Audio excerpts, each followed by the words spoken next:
ay la taf'alu mithla dhalik wa 'arrafahu bi anna al-hidayata la tahtaju li juhudin wa la muhawalatin katsiratin wa anna hadha at-ta'dib alladhi awha ilayhi bihi kana li ijlalil fuqara wa 'adamil iltifat ila ahli ad-dunya wa hadha al-Qur'anu mujarradu tadhkiratin li tanbihil ghafilin faman raghiba fiha ittaba'a biha itta'adha biha wa hafidhaha wa 'amila bimujibiha wahia muwadda'atun fi suhufin syarifatil qadri.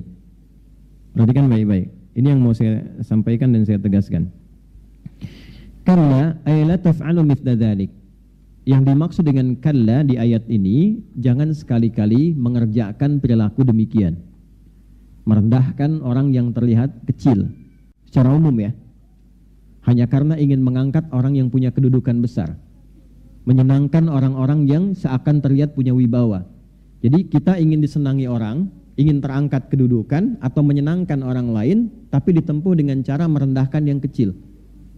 Ini makna lainnya yang ditampilkan dalam tafsir ini. Maka jangan pernah terdorong untuk mengerjakan yang demikian. Teruskan dulu. Wa arrafahu bi anna al-hidayata la tahtaju li juhudin wa muhawalatin katsirah.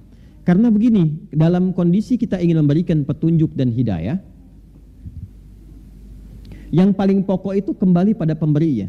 Siapa? Allah. Saya ulangi, yang memberikan hidayah siapa? Yang punya hidayah siapa? Baik ya, hidayah itu jenisnya banyak Pak. Mohon maaf. Yang pertama, ada hidayah pada orang Islam.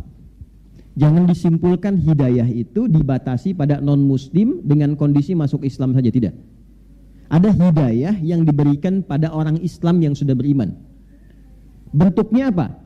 Ya, bentuknya kecintaan untuk meningkatkan amal soleh. Jadi ketika Allah memberikan hidayah pada orang beriman, nanti naik statusnya menjadi takwa. Jadi orang takwa. Ya, urutannya begini. Islam, orangnya disebut Muslim. Setelah dia menyatakan berislam, dia punya iman kan? Orangnya disebut mukmin. Dah? Nah, iman ini semakin ditingkatkan, semakin kuat, semakin kuat, semakin kuat, semakin meningkat, nanti naik status dari mukmin menjadi muttaqin.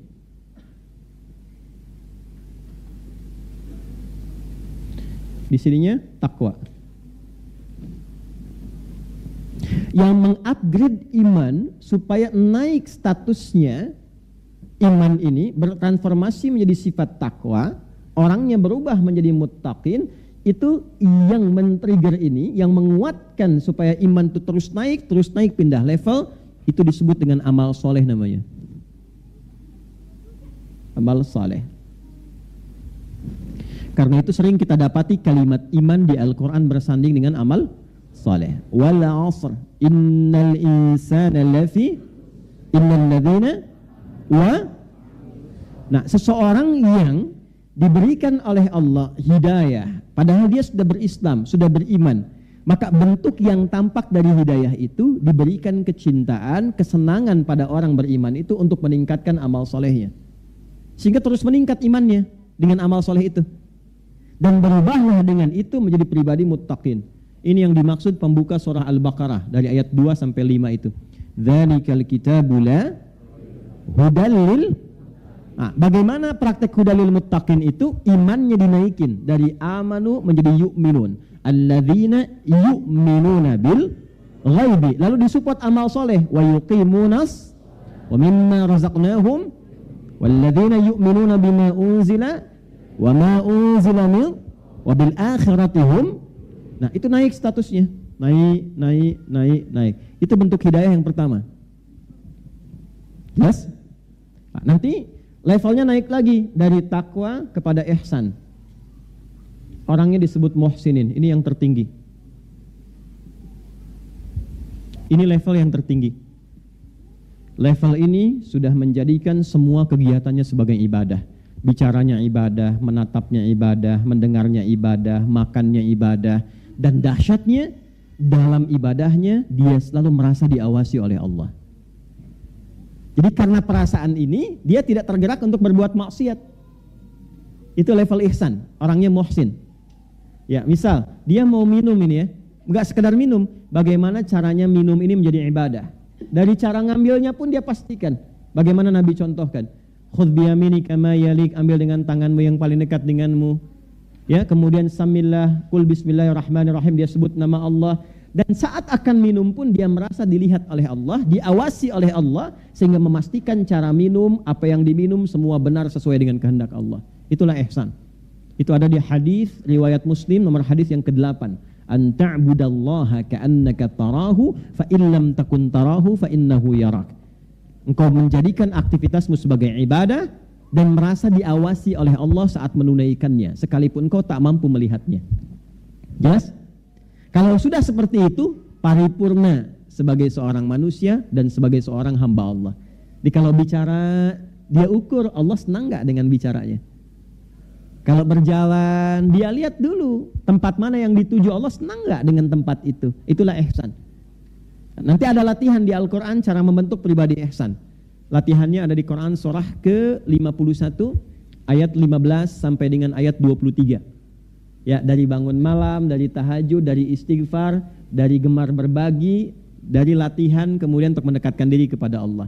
Itu kalau Anda bisa kerjakan, Bapak Ibu sekalian, terus konsisten berusaha mengerjakan itu sampai meninggal, itu disifati oleh Al-Quran sebagai seorang calon penghuni taman surga yang sedang beraktivitas di bumi. Gitu. Jelas ya? Itu minimal luas surganya seluas langit dan bumi. Itu ada di Quran surah ketiga ayat 133 sampai 134.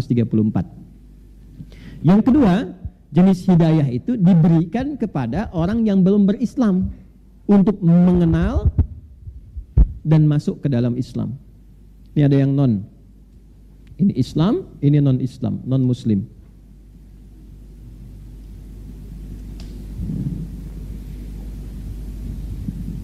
Tiba-tiba ada ketertarikan, bertanya, ada sentuhan kepada jiwa, turun hidayah. Baik ya?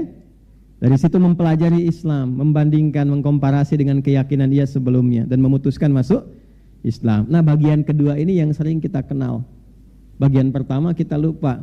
Sesungguhnya saat seseorang itu, sudah berislam pun belum tentu ada orang Islam bisa mampu mengerjakan amal soleh.